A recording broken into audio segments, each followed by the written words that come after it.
নামের শুরু দিয়ে ইসলাম লাগাইলে ইসলাম হয় না, শেষে দিয়ে ইসলাম লাগাইলে ইসলাম হয় না। ইসলাম দিলের ভিতরে ঢুকতে হবে, ঈমান দিলের ভিতরে ঢুকতে হবে, ইসলাম শরীরে লাগতে হবে, তবে মুসলিম তবে মুমিন। মা মজনু হাম সবক বুদি মে দর্দি ওয়ানে ইশক ও বসারা রফত মাদর কুচহা রুসওয়া শুদেম। যারা পয়গম্বরদের ইসমত নিয়া, ইসমত আম্বিয়া নিয়ে উল্টা পাল্টা করে, এরা আর মির্জা কাদিয়ানির মধ্যে অতটা ব্যবধান নাই। কথা কয় না কেন? কাদিয়ানি ২ নম্বরে নিয়ে ইসলামের থেকে বাইরে গেছে, আর যারা পয়গম্বরের ইসমতের বিরুদ্ধে কথা বলে তারা ইসলামের ভিতরে আছে, তবে আহলুস সুন্নাহ ওয়াল জামাতের অন্তর্ভুক্ত না। এখন কি বুঝছেন কথা আপনার? যাদের জন্ম ভালো না, নানার বাড়ির খোঁজ পাওয়া যায় না, এরা এই ইসলামের সাথে বিদ্বেষ পোষণ করে। জন্ম ভালো, জান্নাতি মাটির থেকে সৃষ্টি, জান্নাতি মাটি পবিত্র, আম্বিয়া আলাইহিস সালামের মানসিকতাও পবিত্র। এই জন্য ওনাদের মনকে আর নফসকে স্বাভাবিকভাবে ছেড়ে দিলে এটা সওয়াবের দিকে যায়, গুনাহের দিকে যায় না। যে কারণে আম্বিয়া আলাইহিস সালাম কোনো গুনাহ করতে পারেন না, গুনাহ করেন না, আল্লাহ গুনাহ করতে দেন না। এটা হলো ১ নম্বর কারণ। ২ নম্বর কারণ হলো আম্বিয়া আলাইহিস সালাম সব সময় আল্লাহ পাকের জালাল আর জামালকে দেখে থাকেন। আল্লাহ পাকের জালাল আর জামাল খুব মোহাব্বত, আদর, ভালোবাসা দেখে থাকেন। আনতা আবুদাল্লাহ কাআন্নাকা তারাহু ফাইন লাম তাকুন তারাহু ফাইন্নাহু ইয়ারাকা।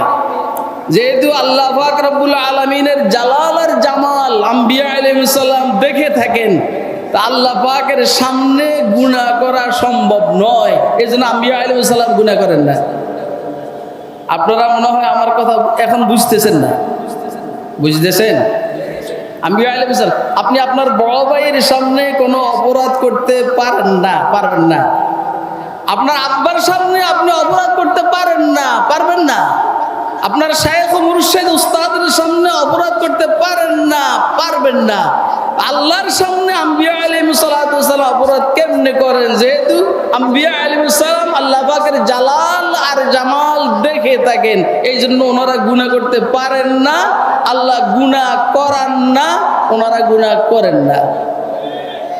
যদি কেউ বলে যে পয়গম্বরকে দিয়ে আল্লাহ পাকে ফাঁকে ফাঁকে গুনাহ করান, এই জন্য যেন পয়গম্বরকে মানুষ খোদা মনে না করে, এ একরকম জাহেল। এখন যে এই কথা বলছি আপনারা এটা বুঝেন নাই। অনেক স্কলার, উস্তাদবিহীন স্কলারের বক্তব্য হলো যে পয়গম্বরকে দিয়ে আল্লাহ গুনাহ করান নবুয়তের পরে, ও যেন মানুষ পয়গম্বরকে আল্লাহ মনে না করে। পয়গম্বরকে আল্লাহ মনে না করার জন্য কি গুনাহ করতে হইব? এর তো বোম্বিং হবে না, এটা এমনি, এটার দিকে তাকানোর দরকার নেই। আম্বিয়া আলাইহিস সালাম খানা খান, আল্লাহ খানা খান না। ঘুমান, আল্লাহ ঘুমান না। বিবাহ শাদী করেন, আল্লাহর কোনো বিবাহ শাদী নাই। তো আম্বিয়া আলাইহিস সালামকে জানো আল্লাহ মনে করা না হয়, এই জন্য গুনাহ করাইতে হবে, এটা জরুরি না, এটা একটা বান্তরতা। এই জন্য একজনে বলছে, মা মজনু হাম সবক বুদি মে দর্দি ওয়ানে ইশক ও বসারা রফত মাদর কুচহা রুসওয়া শুদেম। যারা পয়গম্বরদের ইসমত নিয়া, ইসমত আম্বিয়া নিয়ে উল্টা পাল্টা করে, এরা আর মির্জা কাদিয়ানির মধ্যে অতটা ব্যবধান নাই। কথা কয় না কেন? নামের শুরু দিয়ে ইসলাম লাগাইলে ইসলাম হয় না, শেষে দিয়ে ইসলাম লাগাইলে ইসলাম হয় না। ইসলাম দিলের ভিতরে ঢুকতে হবে, ঈমান দিলের ভিতরে ঢুকতে হবে, ইসলাম শরীরে লাগতে হবে, তবে মুসলিম তবে মুমিন। বুঝেন নাই আপনারা? কয় যে আমি আর মজনু দুজনেই প্রেমের দপ্তরের কি বলা হয়, পথিক, প্রেমের পথের পথিক। কিন্তু মজনু তার প্রেমের প্রেমের পাগলামি নিয়ে শহরের বাইরে চলে গেছে, আমি এখনো ভিতরে আছি। তো বলেন কি, কাদিয়ানি 2 নম্বরে নিয়ে ইসলামের থেকে বাইরে গেছে। আর যারা পয়গম্বরের ইসমতের বিরুদ্ধে কথা বলে তারা ইসলামের ভিতরে আছে, তবে আহলুস সুন্নাহ ওয়াল জামাতের অন্তর্ভুক্ত না। এখন কি বুঝছেন কথা আপনার? মা মজনু হাম সবক বুদি মে দর দিওয়ানে ইশক ও বসারা রফত মা দর কুচহা রুসওয়া শুদে। 3 নম্বর, আম্বিয়া আলাইহিস সালামকে আল্লাহ রাব্বুল আলামিন গুনাহের থেকে হেফাজত করেন। এই জন্য ওনারা গুনাহ করেন না, করতে পারেন না, আল্লাহ করান না। এটা হলো পয়গম্বরদের ব্যাপারে, বিশেষ করে রাসূল আকরাম সাল্লাল্লাহু আলাইহি সাল্লামের ব্যাপারে আমাদের প্রথম আকীদার প্রথম বিশ্বাস এবং সর্বপ্রথম এটা যদি ঠিক হয়, হুজুরের নামাজ ঠিক, হুজুরের রোজা ঠিক, হুজুরের হজ ঠিক, হুজুরের যাকাত ঠিক, সবকিছু আমাদের জন্য উসওয়ায়ে হাসানা। রাসূল আকরাম সাল্লাল্লাহু আলাইহি ওয়াসাল্লামের সিরতের সর্বশেষ কথা যেটা, সেটা হলো হুজুরের পরে আর কোন নতুন নবীর আগমন ঘটবে না। কথা কয় না? এটা হলো সিরতের সবচেয়ে দামি কথা। জাতীয় সিরত কমিটি এটার সাথে খতম নবুয়ত আন্দোলনের সম্পর্ক আছে। সিরতের সর্বশেষ কথা, সবচেয়ে হাই লেভেলের কথা হলো মুহাম্মদ আরবি সাল্লাল্লাহু আলাইহি সাল্লামের পরে আর কোন নতুন নবীর আগমন ঘটবে না। কেন ঘটবে না? আল্লাহর কাছে কি নাই? থাকলেও আল্লাহ পাঠাইবেন না। কেন পাঠাবেন না? কেন? হুজুরের নাম হলো সিরাজুম মুনির। ইয়া আইয়ুহান নবী ইন্না আরসালনাকা শাহিদান ওয়া মুবাশশিরান ওয়া নাযীরা ওয়া দাঈয়ান ইলাল্লাহি বিইذনি ওয়া সিরাজুম মুনিরা। সূর্য এবং আলো দানকারী। খেয়াল করেন কথা, সূর্য এবং আলো দানকারী। সূর্য শুধু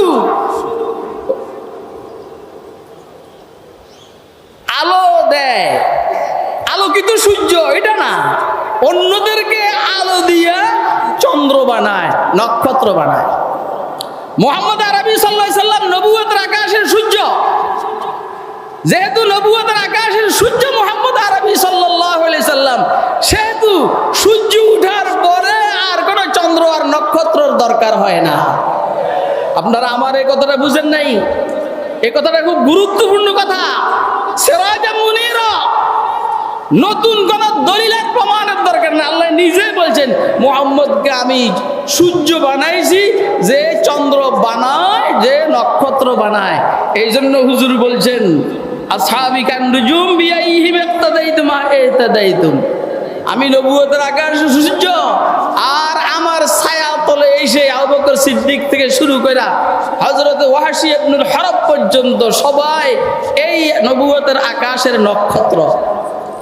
অতএব আজকের এই মাহফিলের দাবি হলো, আজকের এই জাতীয় সিরাতুন নবী মাহফিলের কয়েকটা দাবি তো ভাই মুফতি আমাদউদ্দিন সাহেব বলছেন, এটাও একটা দাবি যে এইখান থেকে রাসূল আকরাম সাল্লাল্লাহু আলাইহি সাল্লামের খতম নবুয়তের এই আন্দোলনকে জোরদার করার দাবি, এবং আগামী 15 নভেম্বর রাসূল আকরাম সাল্লাল্লাহু আলাইহি সাল্লামের খতমে নবুয়তের এই দাবিকে বাস্তবায়ন করেই আমরা চাইবো ইনশাআল্লাহুল আজিজ।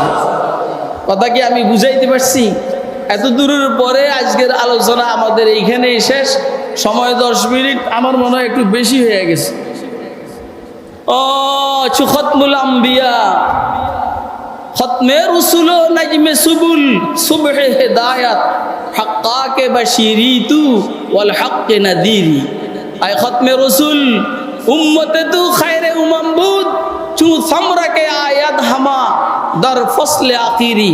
আল্লাহ আমাদেরকে জাতীয় সিরাত কমিটিতে যেভাবে অংশগ্রহণ করেছি, সেভাবে সামনের দিনগুলোতে সবাইকে ঐক্যবদ্ধ থেকে নিজেদের দাবি আদায় করার তৌফিক দান করুন। ওয়া আখিরু দাওয়ানা আনিল হামদুলিল্লাহি রাব্বিল আলামিন।